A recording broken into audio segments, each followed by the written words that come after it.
ఈ వీడియోలో స్టూడెంట్స్ని కొత్తగా చేరబోయేటువంటి పాఠశాలలోకి ఏ విధంగా వారిని మ్యాప్ చేయాలో, అదేవిధంగా వేరే పాఠశాలలకి మ్యాప్ అయిన వారిని ఏ విధంగా యాక్సెప్ట్ చేయాలో పూర్తిగా డీటెయిల్గా చూద్దాం. దీనికోసం మొట్టమొదటగా మనం చైల్డ్ ఇన్ఫో వెబ్సైట్ని ఓపెన్ చేసుకోవాలి. అందులో సర్వీసెస్లో ఉన్నటువంటి మ్యాపింగ్ మరియు యాక్సెప్టెన్స్ ఏ విధంగా చేసుకోవాలో ఇప్పుడు చూద్దాం. చైల్డ్ ఇన్ఫో వెబ్సైట్ ఓపెన్ చేసిన తర్వాత సర్వీసెస్ అనేటువంటి ట్యాబ్లో ఇక్కడ transferred and mapped students acceptance ఒకటి, students transfer and mapping to other school ఒకటి. అంటే అదర్ స్కూల్ అన్నప్పుడు మనం ఏ స్కూల్కి అయితే అంటే పేరెంట్స్ ద్వారా డిక్లరేషన్ తీసుకొని మనం ఆ పిల్లవాడు ఏ పాఠశాలకి ట్రాన్స్ఫర్ అవుతున్నాడో, అంటే ఏ స్కూల్లో చేరబోతున్నాడో ఆ యొక్క వివరాలు మనం ఇందులోనే, అంటే గతంలోనైతే పిల్లలు మన దగ్గర టీసీ తీసుకొని వారికి నచ్చిన మండలంలో కానీ జిల్లాలో కానీ వెళ్ళి స్కూల్లో జాయిన్ అయ్యేవారు.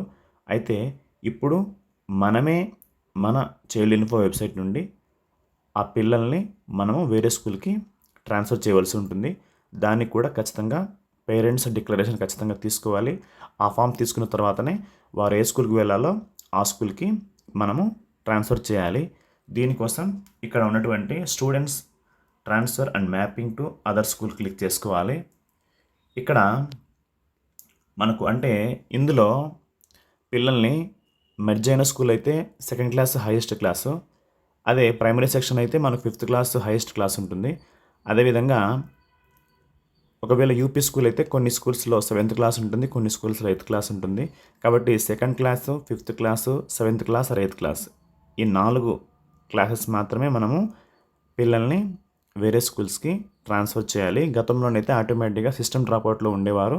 వారు ఎక్కడైనా ఏ స్కూల్నైనా నచ్చిన స్కూల్లో జాయిన్ అయ్యేటప్పుడు అక్కడ ఉన్నటువంటి పాఠశాల హెడ్ మాస్టర్ గారు వారిని వారి యొక్క ఆధార్ కార్డ్ నెంబర్ ద్వారా మనం ఇక్కడి నుంచి మనం డ్రాప్అవుట్లు పెడితే సిస్టమ్ డ్రాప్అవుట్లో ఉన్నప్పుడు ఆటోమేటిక్గా వాళ్ళు ఆ పిల్లల్ని జాయిన్ చేసుకునేవారు.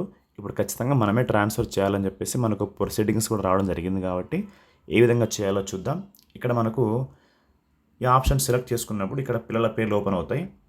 ఇక్కడ మనం ఏ పిల్లవాడిని అయితే మనం చేయాలనుకుంటున్నామో, ఇప్పుడు ఒకవేళ ఎవరిని చేయాలనుకుంటున్నామో ఆ పిల్లవాడి పైన మనము చెక్ బాక్స్ దగ్గర క్లిక్ చేసుకోవాలి. ఇక్కడ ట్రాన్స్ఫర్ అనే ఆప్షన్ మనకు కింద ఉంటుంది. ఇక్కడ విత్ ఇన్ మండల్, ఒకవేళ అదే మండలంలో ఆ పిల్లవాడిని మనం జాయిన్ చేయాల్సి వచ్చినప్పుడు విత్ ఇన్ మండల్ సెలెక్ట్ చేసుకోవాలి.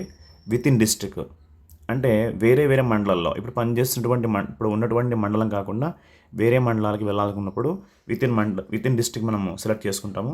అదేవిధంగా విత్ ఇన్ స్టేట్ అంటే వేరే జిల్లాలకి ఆ విద్యార్థి ట్రాన్స్ఫర్ కావాలనుకున్నప్పుడు, వేరే జిల్లాలకి వెళ్ళాలనుకున్నప్పుడు ఇక్కడ విత్ ఇన్ స్టేట్ సెలెక్ట్ చేసుకుంటాము. తర్వాత అవుట్ సైడ్ స్టేట్ అంటే మనము ఏపీ కాకుండా వేరే స్టేట్స్కి వెళ్ళినప్పుడు సెలెక్ట్ చేసుకుంటాము. ఇప్పుడు విత్ ఇన్ మండల్ అయితే ఇక్కడ మన యొక్క ఆ మండలంలో ఉన్నటువంటి ఇక్కడ డిస్ట్రిక్ట్ నేము ఆల్రెడీ ఇది ఏ డిస్ట్రిక్ట్ అయితే ఆ డిస్ట్రిక్ట్ చూపిస్తుంది, మండల్. తర్వాత ఇక్కడ స్కూల్ ఆర్ కాలేజ్, ఇక్కడ మనకి ఇవన్నీ కూడా స్కూల్స్ పేరు మనకి రావడం జరుగుతుంది. ఈ స్కూల్లో మనకి ఏదైతే మనం చేయాలనుకుంటున్నామో ఆ స్కూల్ని మనం సెలెక్ట్ చేసుకొని ఇక్కడ ఆ పిల్లవాడిని ట్రాన్స్ఫర్ చేయొచ్చు. ఇది కూడా కేవలం ఆ పేరెంట్స్ ఇచ్చినటువంటి డిక్లరేషన్ బేస్ చేసుకునే చేసుకోవాలి. ఈ విధంగా మనం పిల్లల్ని వేరే పాఠశాలకి ట్రాన్స్ఫర్ చేసుకోవచ్చు.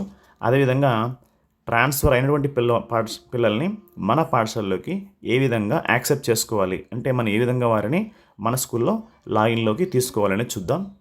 దీనికోసం ఇదే సర్వీసెస్లోనే మనం బ్యాక్ వస్తే ఇక్కడ మనకి ఆప్షన్ యాక్సెప్టెన్స్ అనేటువంటి ఆప్షన్ ఉంటుంది. Transfer and mapped students acceptance అనేటువంటి ఆప్షన్ని క్లిక్ చేసుకోవాలి. ఇక్కడ ఎవరైనా పిల్లల్ని ఏదైనా స్కూల్కి మనకు పంపించినప్పుడు ఇక్కడ మనకు వారి వివరాలు కనిపిస్తాయి. ఇక్కడ ఏ పిల్లలు లేరు కాబట్టి no students found to accept అంటే ఇక్కడ మనకి ఏ పాఠశాల నుండి కనుక ఒకవేళ పిల్లల్ని మన స్కూల్కి ట్రాన్స్ఫర్ చేస్తూ ఉంటే ఇప్పుడు ఈ స్కూల్కి ఏ పిల్లల్ని ట్రాన్స్ఫర్ చేయలేదు కాబట్టి ఈ విధంగా నో స్టూడెంట్స్ అని వస్తుంది. అదే అట్లా కాకుండా మనము ఏదైనా పాఠశాలకి పిల్లల్ని ట్రాన్స్ఫర్ చేసినప్పుడు ఆ పాఠశాలకి ఈ విధంగా మనం యాక్సెప్టెన్స్లోకి వెళ్ళినప్పుడు వారి వివరాలు చూపిస్తుంది. మనం వారిని క్లిక్ చేసుకొని మన పాఠశాలలోకి వాళ్ళను జాయిన్ చేసుకోవచ్చు. ఈ విధంగా పిల్లల్ని వేరే స్కూళ్ళకి ట్రాన్స్ఫర్ చేయడము, అదేవిధంగా మన పాఠశాలకు వచ్చినప్పుడు వారిని జాయిన్ చేసుకోవడము చేసుకోవచ్చు. Thank you.